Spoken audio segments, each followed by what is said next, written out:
हरियाणा पंजाब के बंटवारे को 5 दशक से भी ज़्यादा का समय हो गया है, लेकिन दोनों सूबों के बीच राजधानी से लेकर विधानसभा तक के मसले सुलझे नहीं हैं।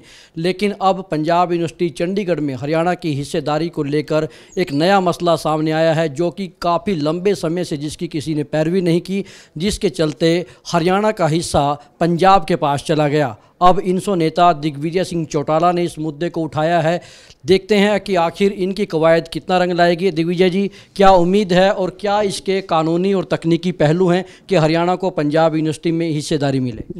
यूनिवर्सिटी जो होती है वो यूजीसी के अधीन आती है।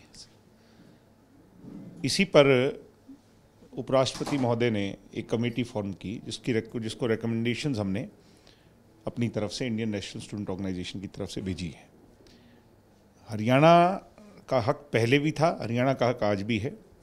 सिर्फ उसे कानूनी रूप देने की जो कवायद है वो हमने फिर से छेड़ी है। मुझे उम्मीद है कि हरियाणा की आज की सरकार और हम सब लोग मिलकर के इस लड़ाई को जीतेंगे। पंजाब विश्वविद्यालय के सीनेट के अंदर उसके अधिकारों पर जितना हक पंजाब का है उतना ही हक हरियाणा का है। वो हक हरियाणा का आधा हिस्सा हमें ज़रूर मिलेगा, मेरे को ऐसी उम्मीद है। लेकिन सवाल चाहे राजधानी का हो, विधानसभा का हो, यूनिवर्सिटी का हो या पानी का हो, पंजाब 1 इंच भी पीछे हटने को कभी तैयार नहीं होता। आपको क्या उम्मीद है कि इस मामले के भी कोई समाधान की ओर बढ़ेगा? नहीं, ऐसा नहीं है। इस मामले पे कोई लंबा चौड़ा डिस्प्यूट नहीं है। इस मामले में तो सरकार हरियाणा की जो है उसको अपने फंड्स रिलीज़ करने, अपना अधिकार लेना है, और मुझे नहीं लगता इसके बीच में पंजाब को कोई तकलीफ किसी तरह की होगी। हरियाणा को यदि उसका हक मिलता है तो कितना फ़ायदा आप विद्यार्थियों के लिए मानते हैं? फ़ायदा होगा। जो एडमिनिस्ट्रेटिव फैसले हैं वो हरियाणा के लोग बैठ कर के लेंगे। उसके एग्जीक्यूटिव में जब हरियाणा के लोग बैठेंगे तो वाइस चांसलर को हरियाणा की तरफ भी सोचना पड़ेगा। हरियाणा के बच्चों को ज़्यादा से ज़्यादा किस तरह से उस यूनिवर्सिटी के अंदर जो है ना, चाहे एडमिशन्स की बात हो चाहे और बेनिफिट्स हों, वो सारे मिलेंगे। लंबे समय से किसान आंदोलन चला रहा है, लगभग 4 महीने पूरे होने जा रहे हैं। किसान आंदोलन के बीच एक फ़ैसला सरकार का आता है, हालांकि केंद्र सरकार का फैसला है कि सीधी जो गेहूं की जो भुगतान है वो किसानों के खाते में जाएगा। इसको लेकर भी किसानों में एक और नई नाराज़गी पैदा हो गई है। नहीं, भुगतान का तो सीधा ही जाना चाहिए। पीछे हमने धान की बात हो भुगतान तो जो है किसानों का सीधा जाएगा, बिचौलियापन ख़त्म होगा। इसमें तो जो पेट में दर्द है वो किसको है, आप भी जानते हो, मैं भी जानता हूँ। तकलीफ होनी ही नहीं चाहिए ना, किसानों का पैसा किसानों के खाते में सीधा जाए, इससे तो खुशी होनी चाहिए। इसके अलावा जो किसान आंदोलन चला हुआ है, आप भी चौधरी देवीलाल के राजनीतिक वारिसों में से एक हैं। अभय सिंह चौटाला लगातार किसानों के साथ खड़े हैं, आप सत्ता में हैं। अभय सिंह चौटाला ने टीकरी में एक 40 बेड का अस्पताल किसानों के लिए बनाया है, लेकिन आप लोगों का विरोध हो रहा है। क्या आपको भी लगता है कि उन किसानों को आपकी तरफ से भी कोई सहायता होनी चाहिए? मैं ये नहीं समझ पा रहा कि वो 40 बेड का हॉस्पिटल जो अब उनने बनाया है, ऐसे कई हॉस्पिटल वो हाइपोथेटिकली बातों में बना चुके हैं।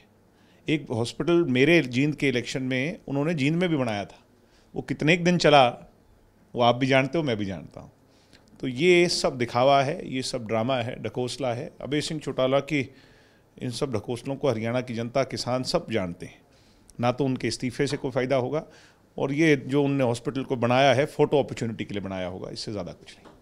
लेकिन वो आपके ऊपर निशाना साधते हैं कि आप सत्ता नहीं छोड़ पा रहे हैं किसानों के लिए। ये कह रहा हूँ, उनके पास तो दूसरा काम ही नहीं, सुबह से लेकर शाम तक वो तो हमें भला और बुरा कहते हैं, मगर हमारा काम उनको भला बुरा कहना, उनमें कमियां खामियां निकालना नहीं। हमारा काम जनता के लिए सोचना है। राजनीति के अंदर दूसरे को कोसना, दूसरे की टांग को खींचना, ये काम नहीं होना चाहिए। उनको तो सुबह से शाम तक दुष्यंत चौटाला के सिवाय दूसरी कोई चीज़ नज़र नहीं आती। प्रदेश में 2 उपचुनाव सामने आ रहे हैं, कालका और एलनाबाद।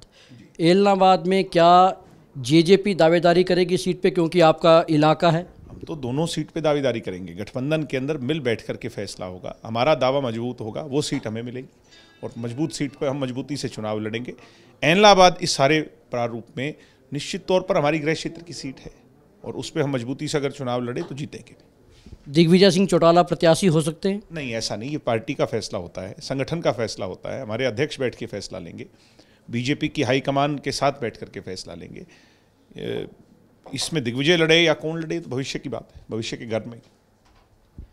शुक्रिया। ये थे इनसो के नेता दिग्विजय सिंह चौटाला, जिन्होंने साफ तौर पर कहा कि उन्हें पूरी उम्मीद है जो कवायद शुरू की है हरियाणा को पंजाब यूनिवर्सिटी में उसका हिस्सा मिलेगा। और इसके अलावा उन्होंने किसानी आंदोलन को लेकर भी कई अहम बात कही और साथ ही साथ दिग्विजय सिंह ने साफ कहा कि जो एलनाबाद की सीट पर उनकी दावेदारी मजबूत है। हालांकि भाजपा और जेजेपी मिलकर ये फैसला करेंगी, लेकिन चुनाव मजबूती के साथ लड़ा जाएगा।